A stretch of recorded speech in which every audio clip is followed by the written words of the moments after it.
Ang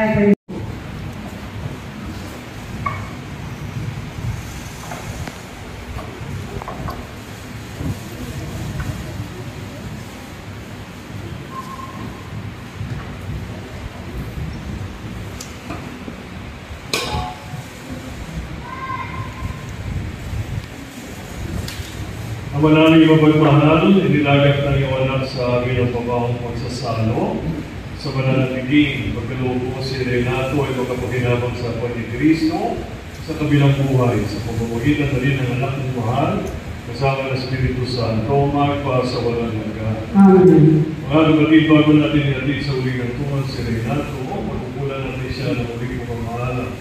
Ipahayag natin ang ating pagmamahal sa Kanya. Tanggapin natin ang maluwag sa kalooban ng kanyang pagpapal. Tumasa tayo magkita-kita muli sa piling ni Jesus, doon ay wala ng lusa, kalungkutan at kamatayan, kundi mga bayani ay lubos na ligaya at buhay na walang hanggan.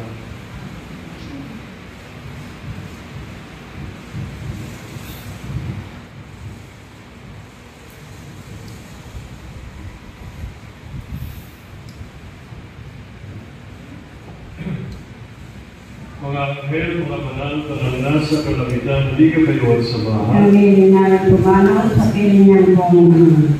Si Kristo mag-aakay sa kanlungan ni Abraham upang doon ay lumipad. Ang na tumanaw sa piling niyang pamamahan. Sa ilaw na walang hanggan, kapayapaan, kailanman ay pagkabitiin na may kapal. Ang na tumanaw sa piling niyang pamamahan. Naman namin kung pagmahalin, ihahagilin namin sa iyo sa Renato na pumanaw na sa buhay na ito.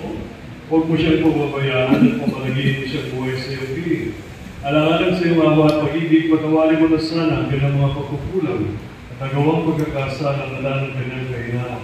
Manatili naman siyang maligaya sa iyong piling, kasama ng iyong anak at ng Espiritu Santo, magpa sa walang hanggan. Amen. Paalam sa iyong kapatid na pumanaw, makasabihin ka naman ng buong may kapal, at ang pagpapala ng Diyos ay puruin mo sa ngalan ng Ama, ng Anak at ng Espiritu Santo. Amen. Sa paraiso, makikita-kita muli tayo, samahan ka naman ng mga santo.